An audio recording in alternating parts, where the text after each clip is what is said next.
After days of threatening NATO allies with more tariffs over Greenland, U.S. President Donald Trump walked back his decision following talks with NATO at Davos.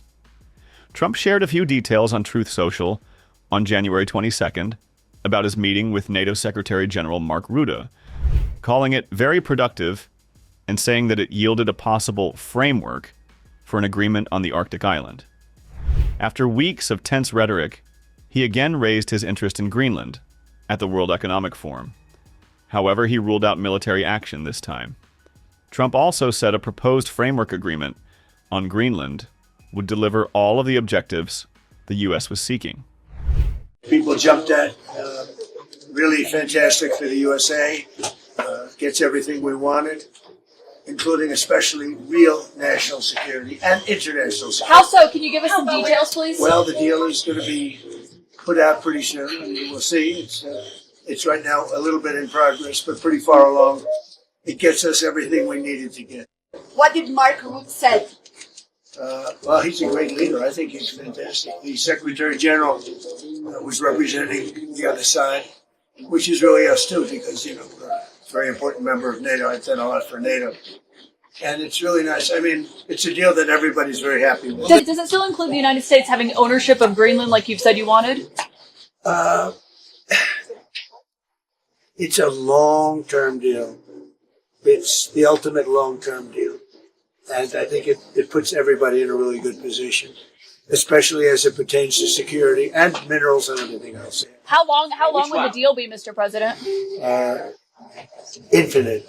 Did you speak to Denmark? Did you speak to Denmark? There is no time limit. It's forever. And how would you ratify the deal? Will there be money involved? It's signed forever. What happens is people are out there and they're working it right now. They're working the details of the deal, but it's what's called an infinite deal. It's forever.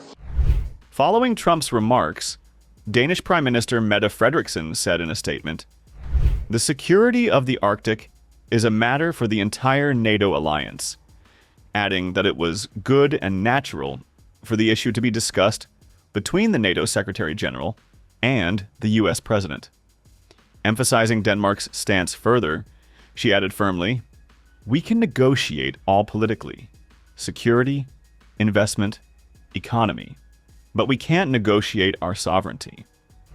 In her statement, Frederiksen made it clear that only Denmark and Greenland can decide on territorial matters, adding that Denmark is open to talks with allies, including the U.S., on Arctic security initiatives such as the Golden Dome, provided they respect our territorial integrity.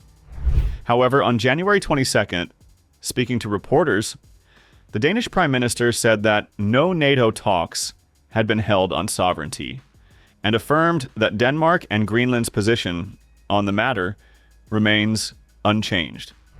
Well, we've said from the beginning that the Kingdom of Denmark will continue to exist after this discussion, and we have not abandoned our viewpoints at any point. At the same time, we've also said that, of course, we are willing to work together with the Americans when it comes to our shared security. In fact, Denmark has done so ever since the end of the Second World War. So there is nothing changed in the Danish position. There is nothing changed in the Greenlandic position. And I also think it's important to say in all of this that what remains after the discussions of the past few days is that we are not alone in this situation. We have many good allies, and it's important that Europe now truly secures our own future. But there is nothing changed in the Danish and Greenlandic position. The Danish and Greenlandic position is the same, and there have not been any negotiations with NATO yesterday regarding our sovereignty. Of course, there haven't. This is solely a matter for us, and we have no intention of giving up the most fundamental democratic and political principles. Now, we will continue to engage in dialogue with the Americans about security. We also have a shared interest, by the way, in preventing Chinese or Russian investments, whether, in my view, in the US or in Europe. So actually, there are many common points and a shared interest in safeguarding our security. Here's a glimpse of the Trump-Rutte meeting, where they addressed reports about a Greenland deal that may be in sight. People of very big consequence having to do with war and peace, which is why we're here. And I just want to thank the Secretary General for being with us. We have a few things to discuss. It was a meeting I actually look very forward to. He's doing a fantastic job. We've been friends. We lifted GDP from 2% to 5% together.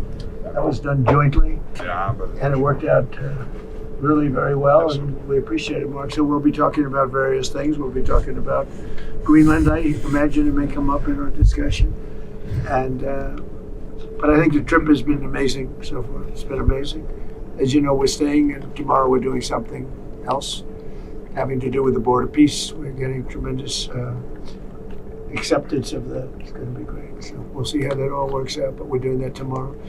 So thank you very much, media. Thank you very much. And Mark, would you like to say just briefly, what I just wanted to say again, as I did this morning when I was in a panel, I want to thank you again for what you did since coming in January, Trump 47. Basically getting the Europeans and Canada to really step up, and that led to the enormous success we had in The Hague with the 5%, which is crucial to defend ourselves and to also equalize with what the US is paying. This was a problem already there since Eisenhower. I always tell the Europeans, you're completely committed to NATO, but there is also that one irritant, and that is this factor, that the Europeans were not paying the same as the US was paying. And we solved it, and this is crucial also because we need the money to protect ourselves. There's one thing I heard you say yesterday and today, you were not absolutely sure that the Europeans would come to the rescue of the US if you will be attacked. Let me tell you, they will. And they did in Afghanistan, as you know, for every American who paid the ultimate, for every 2 Americans who paid the ultimate price, there was 1 soldier from another NATO country who did not come back to his family. From the Netherlands, from Denmark, particularly for other countries. So you can be assured, absolutely, if ever the US will be under attack, your allies will be with you. Absolutely, there's an absolute guarantee. I really want to tell you this because it is important. It pains me if you think it is not. And under your leadership, this alliance is stronger than ever. Thank you very much. It's a great compliment. Any questions? Mr. President, the Danish foreign minister rejected your call to negotiate on Greenland. What will those... I didn't call him.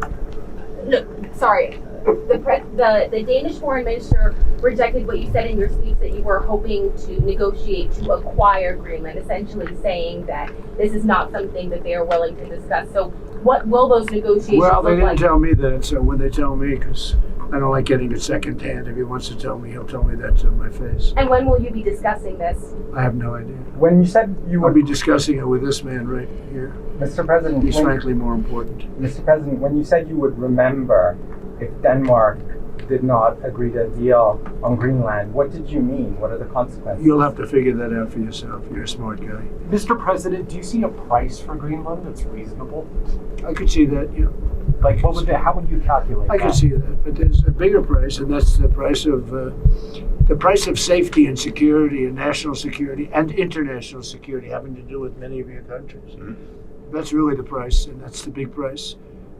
And as you know, we're doing the Golden Dome. It's going to be very expensive, and it's better if we have Greenland than it is without. It's going to be safer. It's going to be stronger. It's going to be better for Europe, and it's going to be better for us. And so we'll see what happens. Any other question? What, is it reassuring to hear the NATO Secretary-General say NATO will defend the United States if it comes under attack? Well, I hope that that's true.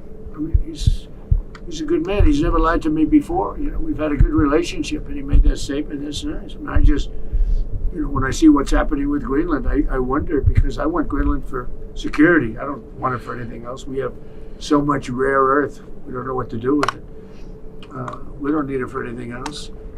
And in terms of Greenland, you know, you have to go 25 feet down through ice to get it. It's not something that a lot of people are going to do or want to do.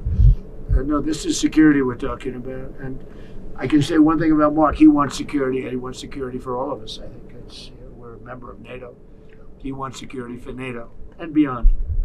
So when he says that, Steve, I think it's very nice. Okay? Thank you very much, everybody.